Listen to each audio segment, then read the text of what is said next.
Alright friends, तो एक बार फिर से विद्यासारथी यूट्यूब चैनल पर आपका स्वागत है। और आज हम लोग इस वीडियो में साइंस का एक टॉपिक है फोर्स एंड प्रेशर, जिसमें से क्वेश्चन कई बार आते हैं। तो उस पूरे टॉपिक के MCQ previous year question solve करेंगे और साथ ही साथ कॉन्सेप्ट भी डिस्कस करते जाएंगे। तो चलिए शुरू करते हैं। फ्रेंड्स, तो देखिए, ये पहला क्वेश्चन है। पहला क्वेश्चन जो सीटेट 2011 में आया पूछा हुआ क्वेश्चन है फोर्स एंड प्रेशर टॉपिक से। तो देखो क्या दिया है, if the pressure over a liquid increases it's boiling point. तो फ्रेंड्स, जब भी जो है प्रेशर किसी लिक्विड के ऊपर जो है इंक्रीज होता है, बढ़ जाता है, तो उसका बॉइलिंग पॉइंट भी जो है क्या होता है, बढ़ जाता है। तो इसका करेक्ट ऑप्शन जो होगा ये इंक्रीज हो जाएगा। तो याद रखना, जब भी प्रेशर जो है किसी लिक्विड का जो है इंक्रीज होगा तो उसका जो बॉइलिंग पॉइंट है वो भी इंक्रीज होगा। अगर कम होगा तो बॉइलिंग पॉइंट भी जो है क्या होता है, कम होता है। चलिए आगे बढ़ते हैं।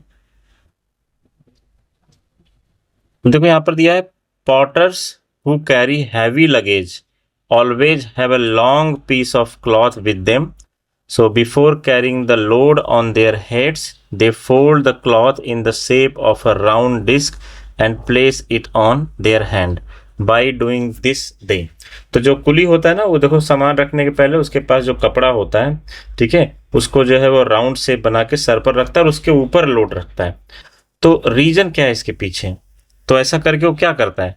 सो पहला ऑप्शन है decrease the thrust of the luggage, save their head from possible injuries, increase the area of contact of the load of luggage with their head, and decrease the force exerted by the load on luggage on the head.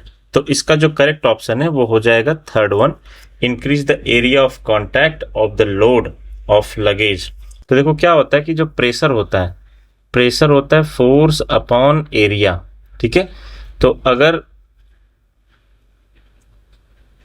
अब यहाँ पर देखो area अगर बढ़ेगा तो pressure क्या होगा, कम होगा। देखो यहाँ पर क्या है, इनवर्स रिलेशन है। तो अगर एरिया जो है बढ़ेगा तो जो क्या करता है, जैसे अगर मान लो किसी इंसान का अगर हेड है और उसके ऊपर अगर मान लो कोई लोड है, ठीक है, तो एरिया ऑफ कांटेक्ट कम होता है। एरिया ऑफ कांटेक्ट क्या हो जाएगा, कम हो जाएगा। तो एरिया ऑफ कांटेक्ट कम होगा तो प्रेशर क्या होगा, ज़्यादा हो जाएगा। तो इसलिए वो अपने सर पे पहले वो जो है राउंड एक कपड़ा लगाएगा और वो एरिया ऑफ कांटेक्ट बढ़ा देगा, उसके ऊपर लोड रखेगा तो उससे ज़्यादा प्रेशर नहीं होगा। तो इसका करेक्ट ऑप्शन जो हो जाएगा वो होता है increase the area of contact of the load of luggage with their head. चलिए नेक्स्ट क्वेश्चन की तरफ बढ़ते हैं। Next question is, an object of mass 5 kg is sliding on a smooth frictionless horizontal surface with a constant velocity of 10 metre per second. तो यहाँ पर जो मास दिया है फ्रेंड वो 5 kg है एंड वेलोसिटी यहाँ पर दिया है 10 metre per second. The force required to keep the object moving with the same velocity is. ये सीटेट नवंबर 2012 में आया हुआ क्वेश्चन है और पूछ रहा है कि बॉडी को जो है उसी फोर्स, उसी स्पीड से चलने के लिए कितना फोर्स लगाना पड़ेगा। तो फ्रेंड्स देखो, यहाँ पर मोस्ट इंपॉर्टेंट पॉइंट जो है ना, यहाँ पर जो है वो है कांस्टेंट वेलोसिटी। अगर कोई भी चीज़ जो है अगर कांस्टेंट वेलोसिटी से मूव कर रहा है, मतलब यूनिफॉर्म वेलोसिटी से मूव कर रहा है, तो उस पर जो है फोर्स 0 न्यूटन होता है, ठीक है। तो अब यहाँ पर देखो, force required to keep the object moving with the same velocity. तो एक्चुअल में जब कोई ऑब्जेक्ट जो यूनिफॉर्म वेलोसिटी से मूव कर रहा है तो उस पर नेट फोर्स जो है वो नहीं लग रहा होता है, ठीक है। तो इसीलिए तो कांस्टेंट स्पीड से चल रहा है। अब मान लो कोई ऑब्जेक्ट इस तरफ जा रहा है, मान लो एक बस है और ये इस डायरेक्शन में जा रहा है, ठीक है। तो अब ये मान लो constant speed 40 kilometre per hour की स्पीड से ये जा रहा है। अब ये यूनिफॉर्म वेलोसिटी है, इसका मतलब है कि नेट फोर्सेस पर क्या लग रहा है, 0। मतलब टायर और रोड के बीच में जो फ्रिक्शन हो रहा होगा और बस जो फोर्स लगा रहा होगा, ठीक है, उन दोनों जो है वो दोनों बैलेंस्ड फोर्स हैं। और ऐसे में बॉडी जो है क्या होता है, 40 किलोमीटर पर आवर की स्पीड से कांस्टेंट जो है बस मूव कर रहा है। तो ऐसे जब क्वेश्चन जहां पे बनते हैं तो force required to keep the object moving with the same velocity और वो वेलोसिटी कांस्टेंट है, तो यहां पर जो आंसर हो जाएगा आपका 0 न्यूटन हो जाएगा। आगे बढ़ते हैं। और फ्रेंड्स, अगर आप हमारे चैनल पर नए हैं तो सब्सक्राइब कर लीजिए। यहाँ पर आपको सीटेट से related science, maths, child development, pedagogy, Hindi, English सारा सब्जेक्ट कवर करके मिलेगा और नोट्स भी साथ ही साथ मिलेगा आपको। और ये वाला जो PDF है क्वेश्चन का, प्रीवियस ईयर क्वेश्चन का, ये भी आप जो डिस्क्रिप्शन बॉक्स से डाउनलोड कर सकते हैं। नेक्स्ट है select the one which is different from the other in manner it is applied. अब यहाँ पर देखो कुछ फोर्सेस दिए गए हैं। ये इलेक्ट्रोस्टैटिक फोर्स है, फ्रिक्शनल फोर्स है, ग्रेविटेशनल फोर्स है, मैग्नेटिक फोर्स है। अब इसमें से सिलेक्ट करना है कि which is different from others. तो अगर आप देखो इलेक्ट्रोस्टैटिक फोर्स देखो, तो इलेक्ट्रोस्टैटिक फोर्स क्या होता है? ये नॉन कॉन्टैक्ट फोर्स है।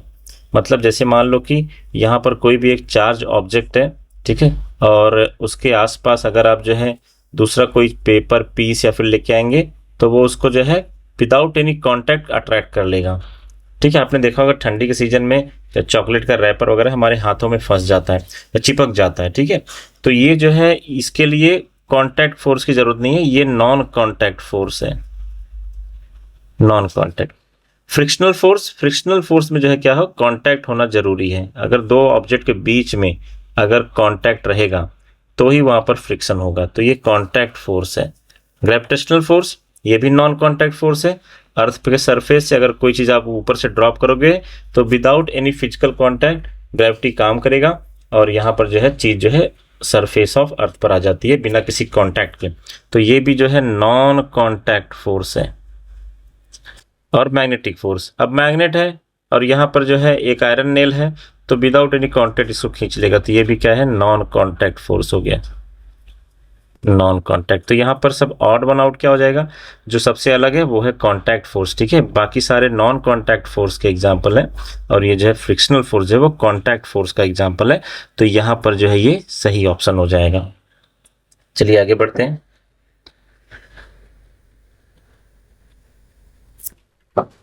Next question is an object of mass 6 kg is sliding on a frictionless horizontal surface with a uniform speed. देखो फिर से यहाँ पर आ गया uniform speed of 3 metre per second. The force required to keep the object moving at the same speed along the same straight line.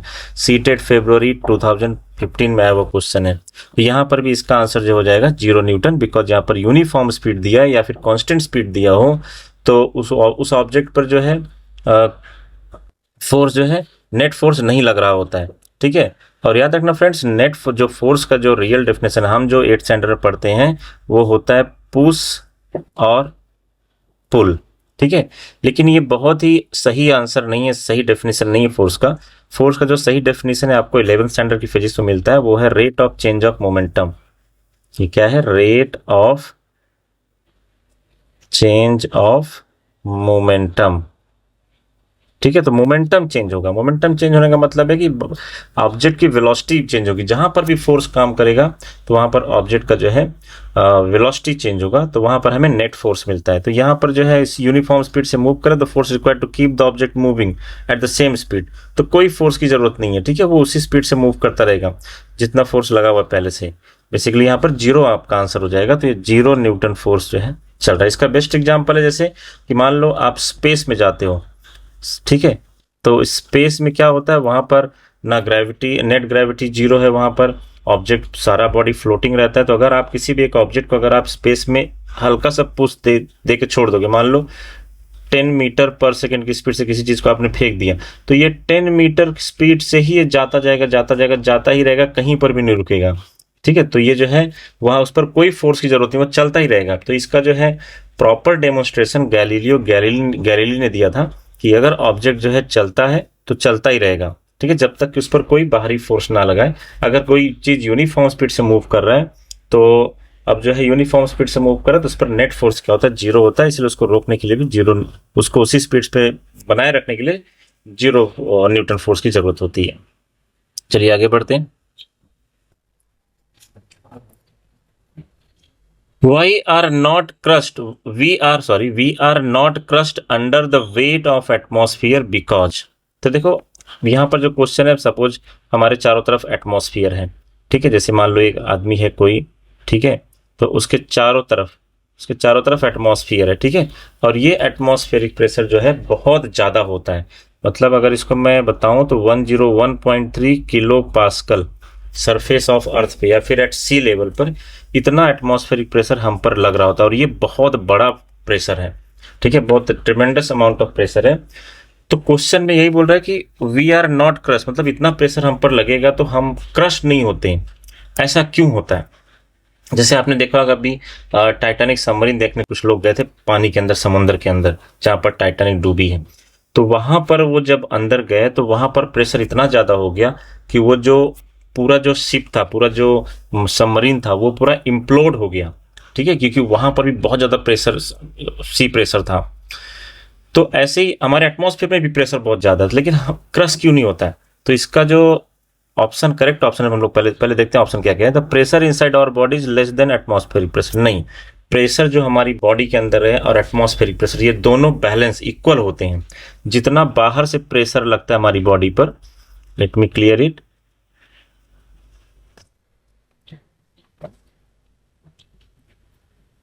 तो जितना बाहर से हमारी बॉडी पर प्रेशर लगता है उतना ही प्रेशर हमारा बॉडी अंदर से बाहर की तरफ लगाता है। तो एटमॉस्फेरिक प्रेशर और जो प्रेशर इनसाइड आवर बॉडी, जो अंदर से जो प्रेशर लग रहा है, वो दोनों बैलेंस होते हैं। The pressure inside our body is equal to the atmospheric pressure and cancel the pressure from outside. तो यही आपका करेक्ट ऑप्शन है, क्योंकि जो भी प्रेशर बाहर से लग रहा है उतना ही प्रेशर अंदर से बाहर की तरफ लग रहा है। तो एक तो एटमॉस्फियर है, एक तो एटमॉस्फियर है जो हम पर इस तरफ हमारी बॉडी पर फोर्स डाल रहा है चारों तरफ से, और ये फोर्स फ्रॉम ऑल साइड होता है, ऐसा नहीं कि आगे पीछे से, चारों तरफ से होगा। और इस सेम वे में जो है चारों तरफ हमारा बॉडी, हमारे बॉडी में जो ब्लड होते हैं, ठीक है, जो वेन्स और आर्टरीज होते हैं, तो वो ब्लड भी जो है क्या होता है, उतना ही ज्यादा प्रेशर बाहर की तरफ डालता है। तो दो फोर्स जब इक्वल एंड अपोजिट डायरेक्शन में होते हैं तो वो कैंसल आउट कर जाते हैं, तो नेट फोर्स वहां पर जो है क्या होता है, जीरो होता है। इसीलिए जो है हम लोग क्रश नहीं होते। हम लोग इतने एटमॉस्फेरिक प्रेशर में रहते हैं धरती पर, लेकिन हमारा जो बॉडी क्रश नहीं होता है। This is the reason. Third option देखते हैं, the pressure inside our body is more than, नहीं, मोर देन नहीं होगा, इक्वल प्रेशर होता है, जितना बाहर उतना अंदर। The pressure inside our body is more than atmospheric pressure and cancel the pressure. तो प्रेशर इनसाइड, नहीं, ये भी नहीं होगा, ठीक है। तो देखो, इसलिए देखो जो माउंटेनियर्स होते हैं, जो ट्रैकिंग वगैरह करते हैं, जब हाई एल्टीट्यूड पर जाते हैं तो उनके नाक से ब्लीडिंग होना शुरू हो जाता है। इसलिए होता है क्योंकि वहां पर जो है प्रेशर क्या होता है, एटमॉस्फेरिक प्रेशर कम होता है, और एटमॉस्फेरिक प्रेशर कम होने की वजह से जो हमारे ब्लड वेसल्स होते हैं कुछ रैप्चर कर जाते हैं, कुछ जो है ब्लड वेसल जो है फट जाते हैं, जिसकी वजह से ब्लीडिंग होना शुरू हो जाता है। चलिए नेक्स्ट क्वेश्चन की तरफ बढ़ते हैं। A block of iron dropped in a vessel of water sinks to the bottom. This is because, अब देखो एक आयरन ब्लॉक है, तो आयरन ब्लॉक जो है वो वेसल में डाल दिया गया, ठीक है, तो और वो ऑब्वियसली अगर आप ऊपर से उसको डालोगे तो आकर नीचे सेटल हो जाएगा। तो इसके पीछे क्या रीजन है? तो the weight of the block is less then the weight of the water displace, नहीं, लेस होगा तो फ्लोट करता रहेगा। Density of water is more then density of the block, और ये ब्लॉक बना है आयरन का, तो ये भी ऑप्शन नहीं होगा। Density of iron is more, ये भी एलिमिनेट हो गया। The vessel is not deep enough to allow, ऐसा कुछ नहीं है। आप जो है मैरियाना ट्रेंच में जाके वो ड्रॉप को, वो आयरन ब्लॉक को डाल दो, आयरन ब्लॉक को अगर आप डालोगे तो भी वहां पर डूब जाएगा, कितना भी डीप, कम डीप हो या ज्यादा डीप हो, अगर डूबना है तो डूब ही जाएगा अगर उसका डेंसिटी ज्यादा रहेगा। तो फोर्थ ऑप्शन देखते हैं, if the weight of the water displaced by the block is less then the weight of the block. तो जो है जो वेट ऑफ वाटर जितना डिस्प्लेस होगा ब्लॉक के वेट से कम होता है, इसीलिए वो डूब जाता है। एक्चुअली जो है मास पर यूनिट वॉल्यूम, मतलब डेंसिटी जो है क्या होता है, ज्यादा होता है वाटर मॉलिक्यूल से, वाटर से, इसलिए वो यहाँ पर आके डूब जाता है। तो ये फोर्थ ऑप्शन क्या हो जाएगा, करेक्ट हो जाएगा। एंड फ्रेंड्स, यहाँ पर जो है डीप से कुछ लेना देना नहीं है, बिकॉज पानी का अगर डेंसिटी कम है किसी ऑब्जेक्ट से, या फिर ऑब्जेक्ट का डेंसिटी ज्यादा है पानी से, तो वो पानी में उसको डूबना ही है, फिर चाहे वो जो है कैसा भी पानी हो, ठीक है, चाहे वो समंदर हो या फिर कम गहरा हो या ज्यादा गहरा हो, सैलो वाटर हो, तो सब कुछ फर्क नहीं पड़ता है। नेक्स्ट क्वेश्चन है, a book is lying at rest on the surface of a table, which of the following statement is true about the force और फोर्सेस एक्टिंग ऑन इट। तो एक बुक है, ठीक है, मान लो ये बुक है और एक टेबल पे रखा हुआ है ये, ठीक है, तो इसमें से कौन सा सही है? तो there is a pair of balance force acting on it. देखो क्वेश्चन में दिया है the book lying at rest, rest पर है। तो रेस्ट पर कोई भी ऑब्जेक्ट तभी होगा जब उस पर चारों तरफ से बैलेंस फोर्स लग रहा होगा, मतलब जितना आगे से उतना ही पीछे से, जितना ऊपर से उतना से नीचे से ही, तभी जाके वो चीज कोई भी रेस्ट पर रहेगी। ऐसा नहीं कि फोर्स नहीं लगता है, इस दुनिया में ऐसा कोई ऑब्जेक्ट नहीं है जिस पर फोर्स नहीं लग रहा है। लेकिन अगर कोई ऑब्जेक्ट रुका हुआ है तो उस पर नेट फोर्स क्या होता है फ्रेंड्स? उस पर नेट फोर्स जो है 0 होता है। ठीक है, तो यहाँ पर जो है there is pair of balance force acting on it, तो यही करेक्ट ऑप्शन है कि जितना फोर्स जो है ये बुक नीचे की तरफ लगाएगा उतना ही नॉर्मल रिएक्शन टेबल, ये टेबल है, ऊपर की तरफ लगाएगा। तो according to Newton's law for every action there is equal and opposite reaction. और यहाँ पर अगर ये बुक का वेट की वजह से जो इसका वेट होगा mg, ये जो है डाउनवर्ड होगा, तो इसका नॉर्मल रिएक्शन क्या होगा? ऊपर की तरफ होगा। और ये दोनों फोर्सेस ऊपर नीचे वाले क्या है? बैलेंस हैं, इसलिए बुक रेस्ट पर है। अगर बुक का वेट ज़्यादा हो जाएगा इस नॉर्मल रिएक्शन तो टेबल टूट जाएगा, बुक तब नीचे आ जाएगी। या फिर अगर इसका नॉर्मल रिएक्शन ज़्यादा हो जाएगा तो बुक तब ऊपर चली जाएगी। लेकिन यहाँ पर बुक रेस्ट पर है, क्वेश्चन में दिया और रेस्ट पर है, इसका मतलब वो रुकी हुई है। इसका मतलब क्या हुआ कि उस पर बैलेंस फोर्स लग रहा है। Only gravitational force acting on it, नहीं, ये भी सही नहीं है। मैंने आपको बताया कि ग्रेविटेशनल फोर्स तो लग ही रहा है नीचे की तरफ, लेकिन उतना ही नॉर्मल रिएक्शन ये टेबल ऊपर की तरफ लगा रहा है, तो ये गलत ऑप्शन हो जाएगा। Only frictional force acting on it, नहीं, देयर इज नो फोर्स। ऐसा कोई ऑब्जेक्ट नहीं इस दुनिया में, ऐसा इस धरती पर जिस पर कोई फोर्स नहीं लग रहा है। फोर्स हर ऑब्जेक्ट पर हर जगह लगता रहता है। ठीक है, हाँ, अगर ऑब्जेक्ट रेस्ट पर है तो उस पर पूरा फोर्स मिला के क्या होता है? 0 हो जाता है। ठीक है, जैसे मान लो कि एक ऑब्जेक्ट है, एक ब्लॉक है, ये इस पर 5 न्यूटन का फोर्स इस तरफ लग रहा है और 5 न्यूटन का फोर्स इसके अपोजिट लग रहा है, तो ये ऑब्जेक्ट कहीं भी नहीं जाएगा। तो ये 5 - 5 हो जाएगा 0 न्यूटन, ये ऑब्जेक्ट रेस्ट पे रुका रहेगा। तो ये 3 ऑप्शन इनकरेक्ट हो गए। फोर्थ वाला क्या हो जाएगा? सॉरी, पहला वाला करेक्ट हो जाएगा। नेक्स्ट क्वेश्चन पढ़ते हैं। The pressure in a fluid that is at rest. ठीक है, तो pressure in a fluid that is at rest, तो फ्लूइड मतलब देखो, फ्लूइड जो है 2 वर्ड से बना है। जैसे जो चीजें फ्लो होती हैं, फ्लूइड मतलब जो फ्लो होगा, और फ्लो क्या होगा? या तो लिक्विड होगा या फिर गैस होगा। तो pressure in a fluid that is at rest acts only in downward direction, नहीं। एक्ट्स ओनली साइडवेज, नहीं। Acts in all direction, yes, सारे डायरेक्शन में काम करेगा। एक्ट्स ओनली इन वर्टिकल, नहीं। जैसे मान लो कि मेरे पास एक बलून है, ठीक है, मान लो ये बलून है, इसमें हवा भरा हुआ है, अंदर हवा भरा है, तो इसमें जो है प्रेशर जो है ये चारों तरफ प्रेशर रहेगा, हर डायरेक्शन में काम करेगा। या फिर आप जो है कोई वाटर बॉटल ही ले लो, वाटर बॉटल ले लो या फिर ग्लास ले लो, इसमें पानी भरा है, तो ये चारों कहीं से भी होल करो, चारों तरफ से पानी निकलेगा। वो नीचे कर दोगे, नीचे से भी निकलेगा। ठीक है, और अगर इसमें कुछ डाल दोगे तो वो ऊपर उसको ढकेलेगा, आप थ्रस्ट लगाएगा। तो ये करेक्ट ऑप्शन जो आपका हो जाएगा वो एक्ट्स इन ऑल डायरेक्शन होगा। नेक्स्ट देखते हैं। A block of wood is lying at rest on a table. What can be the said about the forces acting on it? तो वही एग्जाम्पल, वही केस आ गया यहाँ पर भी। There is no force acting on it, नहीं, ऐसा कोई चीज़ नहीं दुनिया में जिस पर फोर्स ना लग रहा हो। Gravitational and frictional force acting on it, नहीं। और भी फोर्सेस हैं, अगर देखो कहाँ रखा है, ऑन अ टेबल, तो नॉर्मल रिएक्शन भी लगता है, तो ये भी बहुत ज़्यादा एक्यूरेट नहीं है, लेकिन इसको साइड में रखते हैं हम। There is a pair of balance force acting on it, तो यही हमारा करेक्ट ऑप्शन हो जाएगा, मोस्ट एक्यूरेट। और ओनली ग्रेविटेशनल, ये भी नहीं और ये भी नहीं। Gravitational force and frictional force are acting, obviously are वहाँ पर काम कर रहे हैं, लेकिन यहाँ पर बोला है रेस्ट पर। रेस्ट पर है तो कोई और फोर्स भी होगा जिसकी वजह से बॉडी रेस्ट पर है, और वो है पेयर ऑफ बैलेंस फोर्स। अब देखो ये फोर्स है क्या? द फोर्स ब्लॉक वुड, तो ये मान लो वुडन ब्लॉक है मेरे पास, ये टेबल पर रखा है, तो ये इसका वेट हमेशा mg नीचे की तरफ होगा, और उतना ही फोर्स ये टेबल लगाएगा ऊपर, नॉर्मल रिएक्शन। फ्रिक्शन तो दोनों सरफेस के बीच में, लेकिन स्टैटिक फ्रिक्शन है। ठीक है, तो यही है, तो इसमें जो है बैलेंस फोर्स जो है मोस्ट एक्यूरेट आंसर है। आगे बढ़ते हैं। Which of the following represent set of contact force? अब कॉन्टैक्ट फोर्स जो है कौन सी? इलेक्ट्रोस्टैटिक फोर्स नहीं। इलेक्ट्रोस्टैटिक फोर्स जो है, इलेक्ट्रोस्टैटिक मतलब क्या है? जो स्टैटिक चार्ज होते हैं, जो फ्रिक्शन को, जैसे मान लो आप जो है 2 ऑब्जेक्ट को रब करते हो तो उस पर जो है चार्जेस जो है जनरेट होते हैं। ठीक है, इलेक्ट्रॉन और प्रोटॉन का पेयरिंग होगा, इलेक्ट्रॉन जो है मूव कर जाते हैं, दूसरे बॉडी में चले जाते हैं, तो वो बॉडी चार्ज हो जाता है।